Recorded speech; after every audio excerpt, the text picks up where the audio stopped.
The Bridge Builder. How one teacher's prejudice became a lesson for all. Have you ever had a split second where anger took control? Where your hand moved before your brain could stop it? For Jessica Reynolds, a veteran flight attendant with 20 years of spotless service, that moment came at 35,000 feet somewhere over Colorado. One slap, quick, sharp, and witnessed by a cabin full of smartphone cameras, would unravel her entire life in ways she never imagined. The man on the receiving end wasn't just any passenger. He was Marcus Washington, tech innovator and self-made billionaire, a man whose face graced magazine covers and whose name carried weight in rooms she'd never enter. What Jessica didn't know when her palm connected with his cheek was that this mistake would force her to confront truths about herself she'd spent a lifetime avoiding. This isn't a simple story of public outrage or cancel culture. It's not about a wealthy man using his influence to crush someone who wronged him. No. What unfolded in the weeks after that fateful Delta Airlines flight from New York to San Francisco reveals something more profound about human nature, about our hidden biases, and about what real justice looks like in a world quick to judge but slow to understand. I encourage you to stay with me until the end of this story, because what Jessica discovered through her painful journey of consequences might just challenge how you think about your own moments of judgment. Sometimes, the people we believe deserve punishment are the ones who need understanding, and sometimes the harshest judges we face are staring back at us in the mirror every morning. Jessica Reynolds had always prided herself on being one of the good ones. Growing up in a middle-class neighborhood in Minneapolis, she'd been raised by parents who taught her to work hard and treat everyone with respect.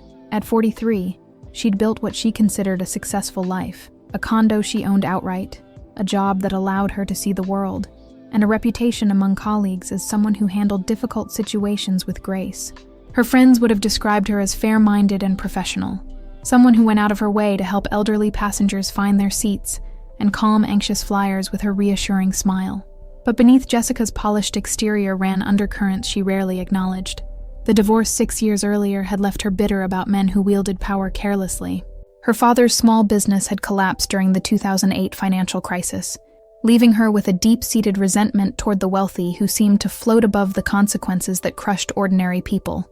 And though she would never admit it aloud, perhaps not even to herself, Jessica carried subtle biases shaped by a childhood in a predominantly white neighborhood where success was defined in ways that excluded others.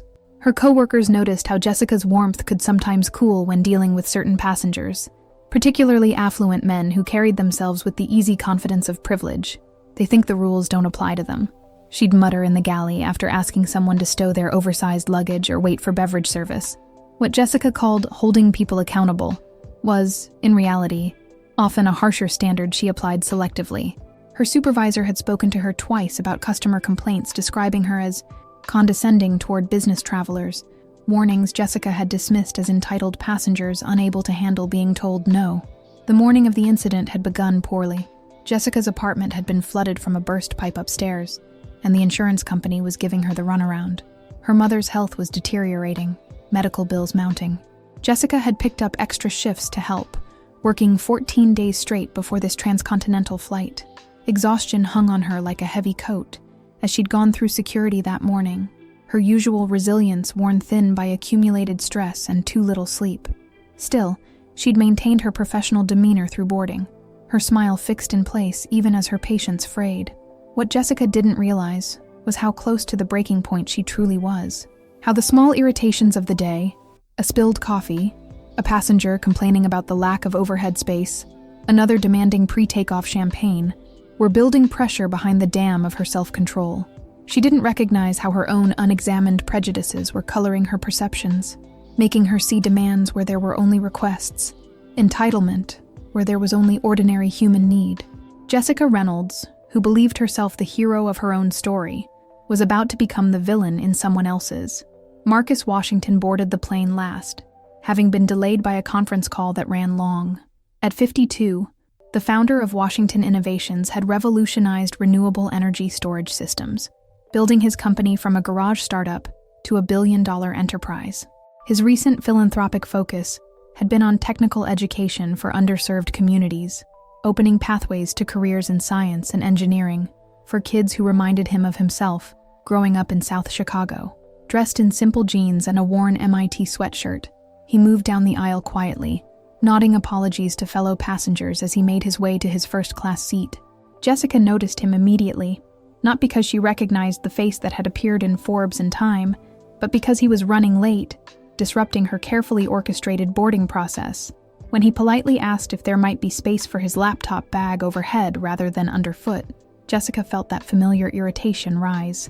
"Sir, we're trying to depart on schedule," she said, her tone clipped. "You'll need to take your seat immediately."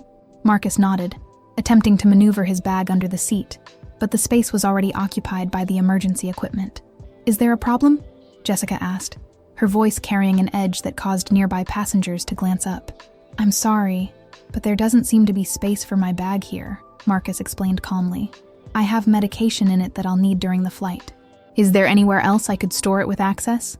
Something in his reasonable tone, perhaps the absence of the deference Jessica unconsciously expected, sparked a flare of anger. Later, she would struggle to explain what happened next, how a simple request had triggered such disproportionate rage. "You people always think you're entitled to special treatment," she said, loud enough for the entire first-class cabin to hear. A sudden hush fell. Marcus looked up, confusion and shock crossing his features. "Excuse me," he asked quietly. "I'm just trying to find a place for my bag." Around them, passengers had begun to notice the confrontation, several reaching for phones. Jessica felt cornered, embarrassed by the attention yet unable to back down.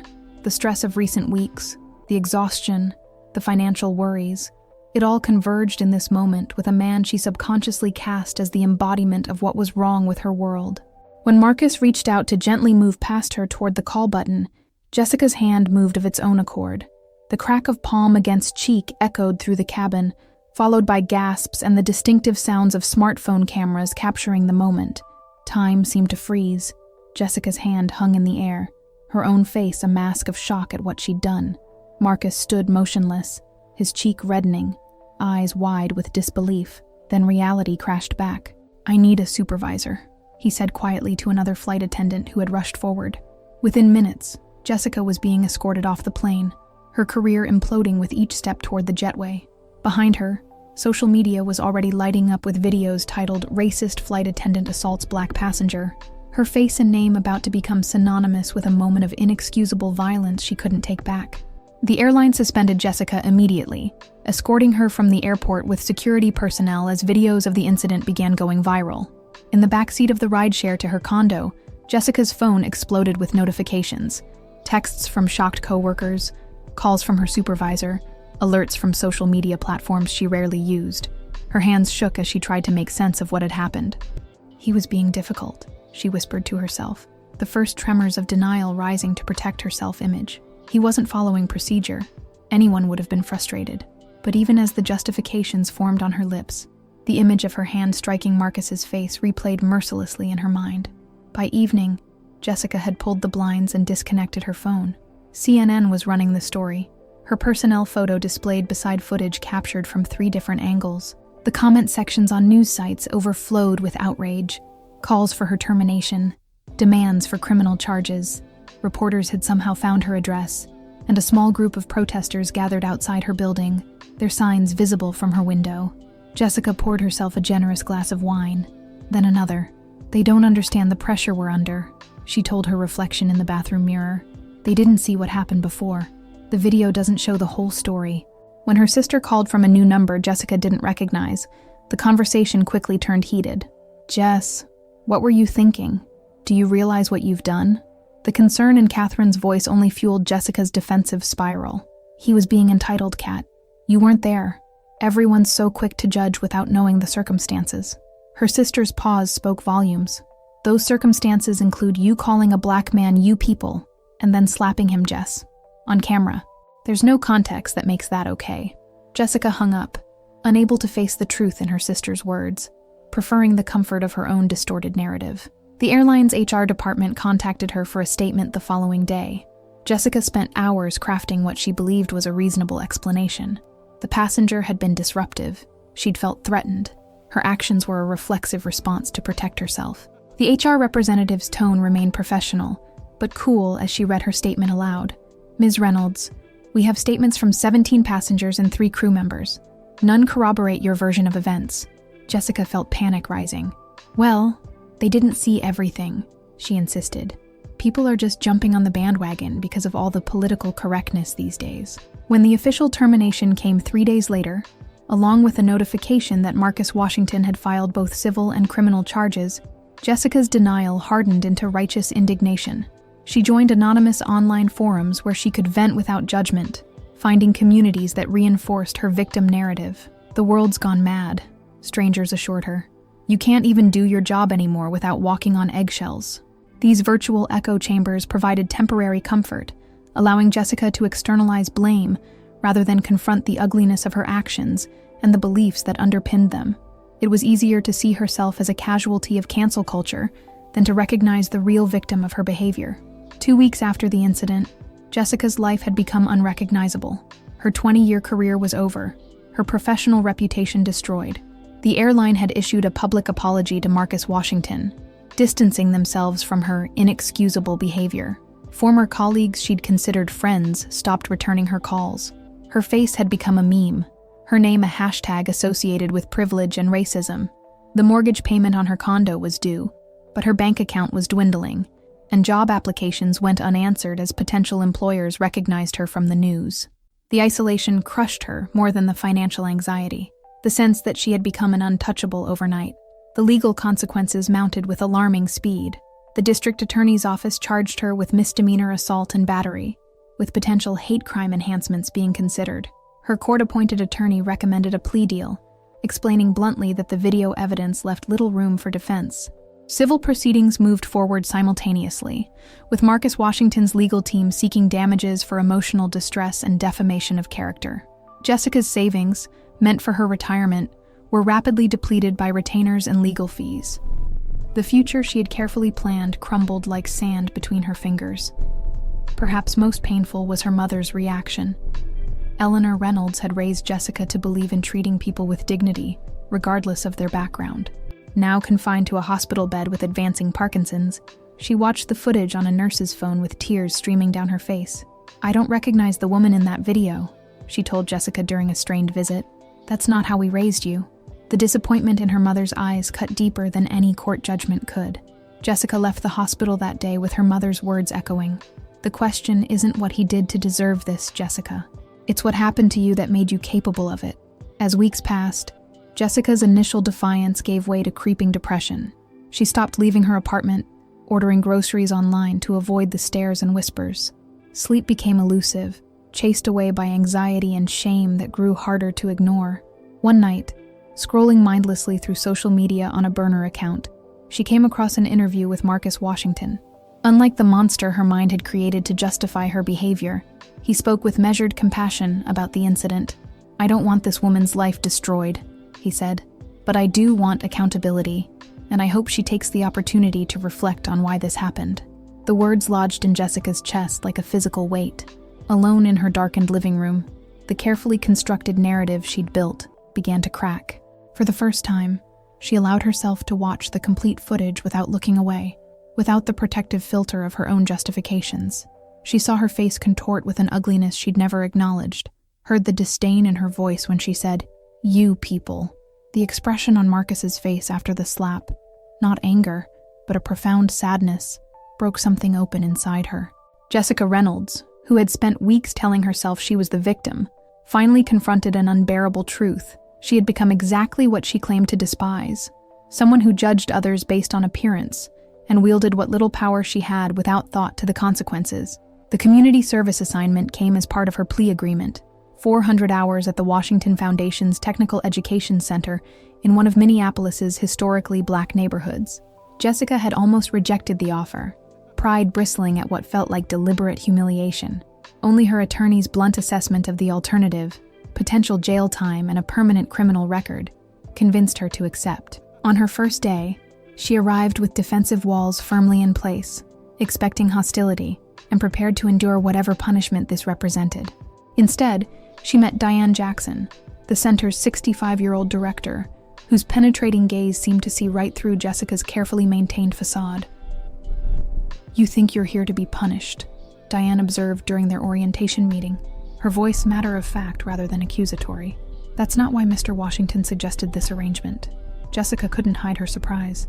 "He requested I work here specifically?" Diane nodded slowly. Marcus grew up 5 blocks from this building. He believes in second chances because someone gave him one once. But second chances aren't gifts, Ms. Reynolds. They're responsibilities. Jessica left that first meeting unsettled, Diane's words disrupting the victim narrative she'd clung to. The older woman hadn't offered sympathy or condemnation, just a mirror too clear to turn away from.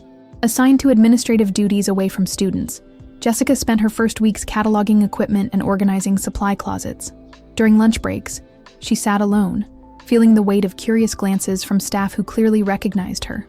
One afternoon, as she sorted through donated laptops, Diane appeared beside her, setting down a cup of coffee. "Tell me what you see when you look at these neighborhoods," she said, gesturing toward the window overlooking the community. Jessica hesitated, sensing a test. "I see struggle," she finally answered. Diane's expression remained neutral. "And when you look at the people?" The question hung between them, demanding honesty Jessica wasn't sure she possessed. Gradually, Diane began sharing stories, her own childhood in the civil rights era, the community's history of both hardship and resilience, and most surprisingly, her personal friendship with Marcus Washington. "He was brilliant even as a teenager," Diane recalled. "But brilliance doesn't open doors when people have already decided what you're worth based on your skin color or zip code." She described how a high school science teacher had recognized Marcus's potential, becoming his advocate and mentor when others saw only another black kid from the South Side. "One person who truly sees you can change your whole life trajectory," Diane said. "But first, you have to be willing to see others clearly too." The turning point came during Jessica's 3rd month at the center. A water pipe burst during a record cold snap, threatening thousands of dollars of computer equipment. Without thinking, Jessica organized an emergency response, directing volunteers, moving equipment to safety, working alongside people who had kept their distance until that moment. When the crisis passed, Diane found Jessica sitting exhausted on the steps. "You know what I noticed today?" the older woman asked. "You didn't see colleagues or disadvantaged community members or labels of any kind. You just saw people working toward a common goal." She handed Jessica a worn book. "Blind Spot: Hidden Biases of Good People. We all have work to do," Diane said quietly. "The question is whether we're brave enough to start." Jessica began reading the book that night, intending to skim it superficially to please Diane. Instead, she found herself unable to put it down, recognizing patterns in her own thinking that she'd never acknowledged. The book described how unconscious biases operate below the level of intention, shaping perceptions and behaviors in ways that contradict our conscious values. Jessica thought about her different reactions to first-class passengers, how she'd mentally categorized them, made assumptions about their character based on appearance, allowed these judgments to influence her service. How often had she given the benefit of the doubt to some while expecting the worst from others? The realization triggered a cascade of painful memories, moments throughout her career she'd conveniently reinterpreted or forgotten. The black executive she'd repeatedly asked to show his boarding pass while white passengers streamed past. The Muslim family she'd felt inexplicably tense around, watching their movements with unwarranted suspicion. The Asian tourists whose English she'd mocked in the galley with colleagues. Each memory carried a sting of recognition. These weren't isolated incidents, but patterns reflecting biases she'd denied possessing. Alone in her apartment, Jessica finally allowed herself to cry, not from self-pity, but from the genuine shame of seeing her behavior through unclouded eyes. The next day at the center, Jessica approached Diane during lunch break. "I'd like to speak with Mr. Washington," she said, voice steady despite her racing heart. "Not to defend myself or make excuses. I just need to properly apologize." Diane studied her for a long moment. "Are you sure you're ready for that conversation? Real apologies aren't about making yourself feel better." Jessica nodded slowly. "I know. I'm beginning to understand that now." She hesitated before adding, "I've spent my whole life thinking I was one of the good ones. That racism was something other people did. Obvious, intentional. I never examined how my own thoughts and actions might hurt people, even when I didn't intend them to." Diane didn't immediately agree to arrange the meeting, instead suggesting Jessica start by writing a letter, not to send, but to clarify her own thoughts. That evening, Jessica sat at her kitchen table for hours, filling pages with painful honesty. She wrote about her childhood in neighborhoods that emptied of white families when black families moved in, absorbing unspoken messages about who belonged where. She examined her resentment toward successful minorities who she subconsciously felt had taken opportunities from people like her father. She confronted the defensive anger that arose whenever issues of privilege were discussed, her instinct to distance herself from responsibility for systemic problems. The letter became a journal, then a daily practice of self-examination. Jessica began noticing her automatic thoughts and reactions, the subtle ways bias infiltrated her perceptions. She started following diverse voices online, forcing herself to listen without immediately defending or dismissing perspectives that made her uncomfortable. The process was excruciating, like physical therapy for a moral injury, necessary pain that preceded healing. One night, rereading her earliest journal entries, Jessica recognized the voice of someone she barely recognized anymore. Someone so determined to be right that she couldn't see how wrong she had been. "I can't change what I did," she wrote, "but I can change who I become because of it." 6 months into her community service, Jessica received permission to work directly with students in the center's basic computer skills program for adults seeking employment.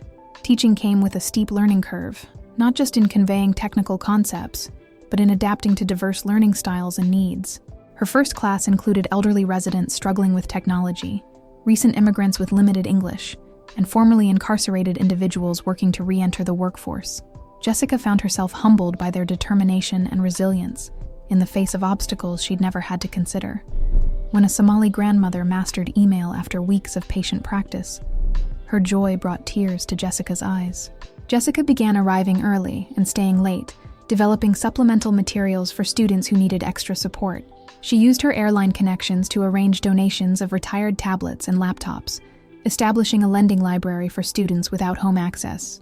When she overheard a young man mention missing class because bus fare competed with feeding his children, Jessica organized a transportation fund, contributing a significant portion of her unemployment checks. These weren't grand gestures meant to prove her rehabilitation to others. They emerged naturally from growing awareness of needs she'd previously been blind to, and a genuine desire to be useful in addressing them. The meeting with Marcus Washington finally happened on a snowy December afternoon, arranged by Diane when she felt Jessica was truly ready. Jessica had imagined this moment countless times, what she would say, how he might respond, but facing him across a conference table, all rehearsed apologies evaporated. "I've been trying to understand why I did what I did," she began hesitantly, not to excuse it, but to make sure it never happens again. Marcus listened attentively as she spoke about her journey of the past months, the painful recognition of biases she'd denied, the ongoing work of unlearning harmful patterns. When she finished, he didn't immediately absolve her, but his response opened a door she hadn't expected. "What would you do differently in your role now?" he asked, the question catching her off guard. Jessica considered carefully before answering. "I'd recognize that true professionalism isn't treating everyone the same way. It's being aware enough to see each person's individual needs and context." Their conversation lasted nearly 2 hours, moving beyond the incident to discuss broader issues of bias in customer service industries, the burden placed on minorities to manage others' perceptions, and the structures that perpetuated inequality. As they parted, Marcus mentioned the foundation was creating a training program addressing unconscious bias in service industries. "We could use someone with first-hand experience of both the problem and the process of change," he suggested. "Think about it." Jessica's required community service hours eventually ended, but she continued volunteering at the center.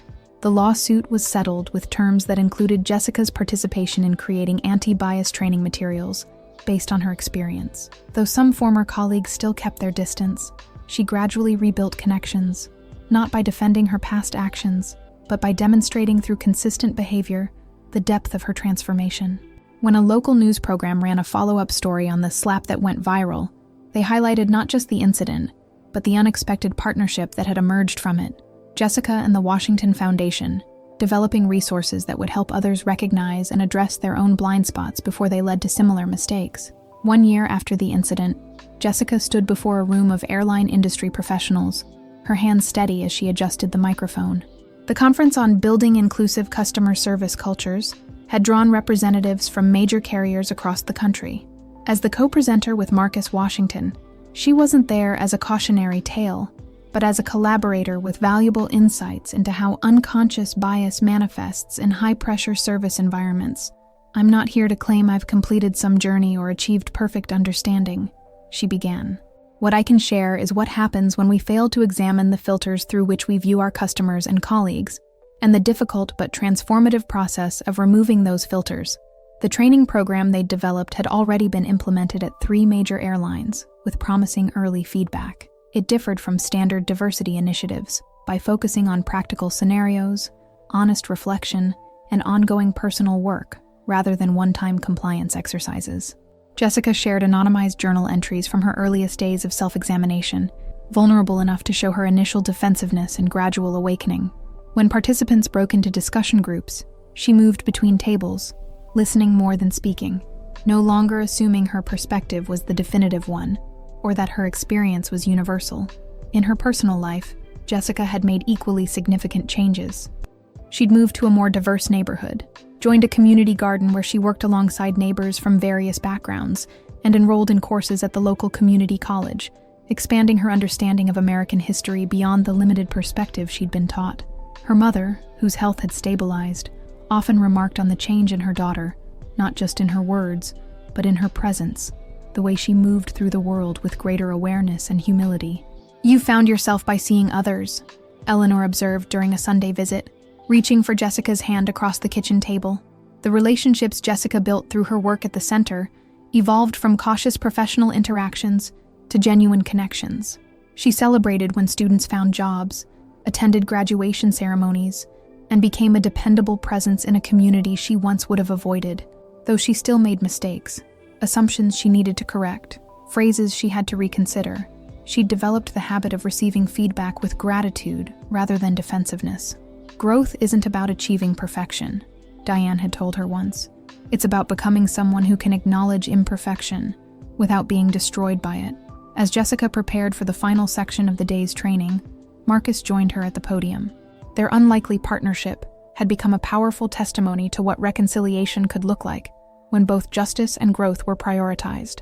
The journey hadn't been easy for either of them. Marcus had faced criticism from those who felt he'd been too forgiving, Jessica from those who believed no redemption was possible after such a public transgression. Yet they'd persevered, focusing not on public perception, but on creating meaningful change. "Ready?" Marcus asked quietly. Jessica nodded, remembering the woman she'd been a year earlier, who couldn't have imagined standing here, having earned not forgiveness as an entitlement, but respect through genuine transformation. The story of Jessica Reynolds and Marcus Washington doesn't end with a perfect resolution or complete erasure of the harm done. Real redemption isn't about wiping slates clean. It's about the painstaking work of rebuilding what was broken, both within ourselves and in our relationships with others. Jessica's journey from defensive denial to genuine accountability reminds us that true change begins not with public apologies, but with private reckonings. The hardest person to admit the truth to is often ourselves. Her transformation wasn't motivated by image rehabilitation or legal necessity, though these external pressures created the circumstances for change. What ultimately guided her path was the courage to confront her own prejudices and the humility to recognize that growth is a continuous process, not a destination to be reached. What can we learn from this story? Perhaps that redemption isn't granted. It's earned through consistent actions that demonstrate meaningful change. That accountability doesn't have to end with punishment, but can lead to restoration when we're willing to do the difficult work required. Most importantly, that none of us is immune to the biases shaped by our experiences and environments. The question isn't whether we harbor unconscious prejudices, but whether we have the courage to recognize and address them before they cause harm. Every day, we make split-second judgments about those around us based on appearance, accent, or assumptions about who belongs where. These judgments might not lead to viral incidents, but they shape our interactions and perpetuate divides we claim to want bridged. The hand that strikes in judgment may be the same one that later reaches out in understanding, but only if we're brave enough to examine what moved it in the first place.